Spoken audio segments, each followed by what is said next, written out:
Bismillahirrohmanirrohim. Assalamualaikum warahmatullahi wabarakatuh.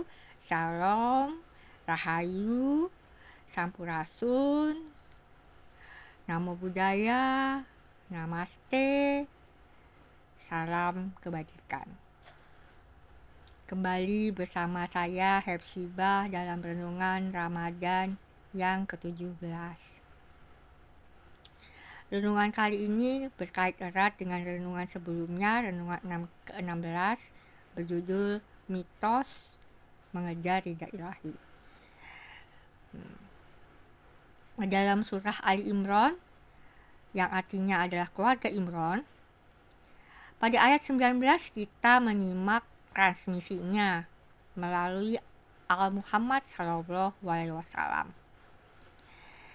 Inna dina indallahi Islam. Inna dina indallahi Islam. Yang sederhananya berarti penilaian di sisi Allah adalah Islam. Kata yang digunakan di sini adalah din, yaitu penilaian, penghakiman, pengadilan atau judgment. Jadi bukan agama Islam dalam pengertian religion, milah, atau sistem kepercayaan berdasarkan ritus-ritus dan doktrin tertentu. Kata Islam di situ merupakan kata yang senada dengan shalom atau taslim dan berasal dari sin lam mim yang telah saya bahas pada renungan-renungan lalu, terutama mitos Islam sebagai agama yang paling benar. Jadi ayat ini berkaitan erat dengan tatanan keadilan ilahi yang bersifat universal, bukan institusi agama tertentu yang digembar-gemborkan hampir 99% mubalik pada saat ini. Ketika kita mengatakan Islam atau taslim, yang artinya adalah berserah diri atau berdamai, maka itu bukanlah berarti kepasrahan tanpa upaya, melainkan berharmoni dan menyelaraskan diri kita dengan tantangan dan keadaan serta nature yang sedang kita alami.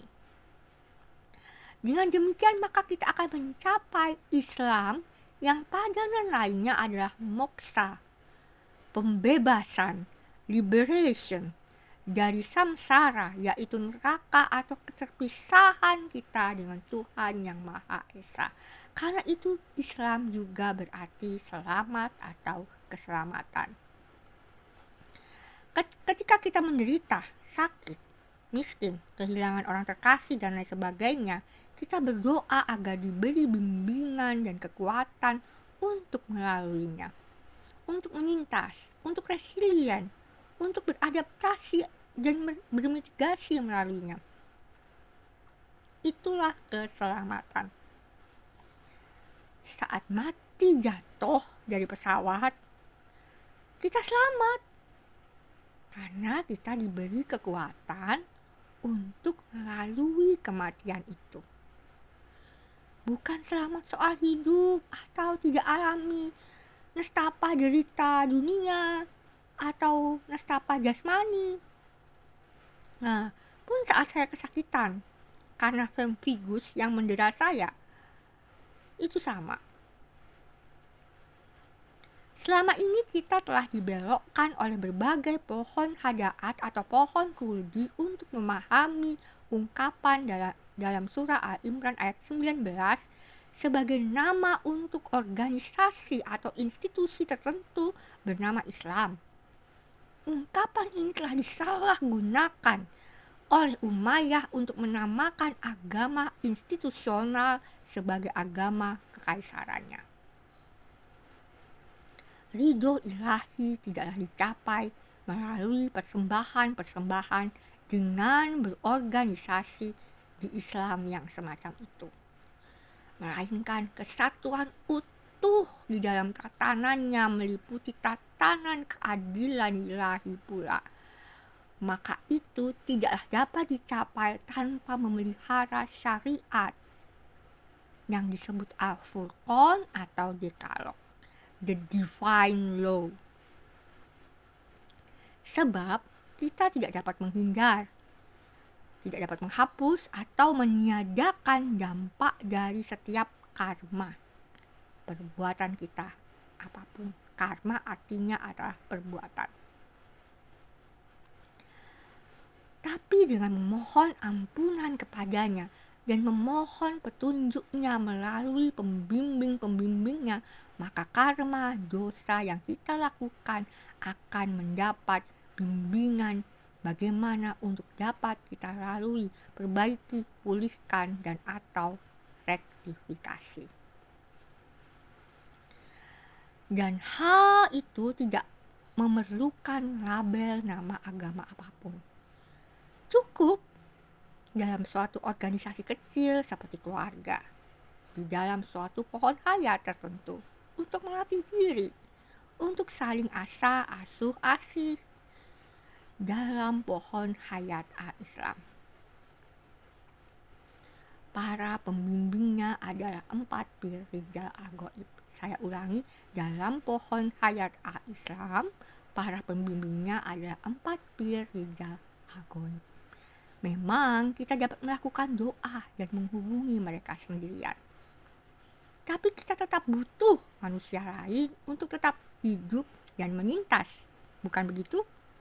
Kita tetap perlu dikuatkan yang lain. Dan kita tetap perlu bertumbuh jadi manusia dengan merawat manusia lain. Sebab itulah syarat minyan, yaitu sembahyang berjamaah, pada mulanya 10, kemudian menjadi 2 oleh Yesus Kristus dan Nabi Muhammad. Yang terpenting untuk diingat, sila pertama Dekalog atau Al-Furqan itu tidak pernah berubah dari sejak di Sinai sampai sekarang. Akulah Yahuwahu, Gusti Allahmu. Begitupun sila-sila berikutnya. Sebab itulah kisah Sinai dibahas berulang-ulang di dalam Al-Quran yang memilih sanad pada pohon hayat Enoch atau Al-Islam. Memang Al-Quran tidak menggunakan diksi Yahuwahu, tapi ya, wa dan hu masih digunakan dan menjadi tradisi zikir dalam berbagai tarekat sufi.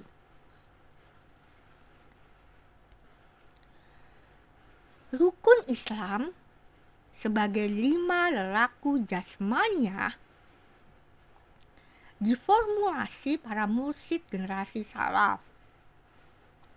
5 lelaku itu ada untuk menopang pemeliharaan Dekalog atau Al-Furqan. Sementara itu, rukun iman sebagai 6 lelaku batin diformulasi para mursyid generasi salaf. 6 lelaku itu adalah juga untuk menopang pemeliharaan Dekalog atau Al-Furqan. Hal itu sama seperti dalam rumpun pohon hayat lainnya, bahwa niyama ataupun Pancasila Buddhisme adalah lelaku untuk menopang jalan menuju dan di dalam moksa atau nirwana. Tentu saja dalam konteks ini penghakiman di sisi Tuhan adalah berserah diri dan berdamai dengan Tuhan yang Maha Esa dengan segenap tantanannya, Maka ini memang sudah benar, bukan? Bagaimana ketidakadilan seperti apartheid dan rasisme, kejahatan seperti mencuri dan merampok, kezaliman seperti membunuh dan memperkosa, dan penganiayaan seperti fitnah dan perundungan dapat dikatakan sebagai penilaian di sisi Tuhan yang diridhoi olehnya? Bagaimana mungkin ada keselamatan dengan melakukan hal-hal angkara seperti itu? Sampai jumpa pada renungan Ramadan berikutnya. Semoga ada masa, nafas, dan kemampuan saya untuk itu. Sidamastu billahi bisabil haq wastabiqul khairat.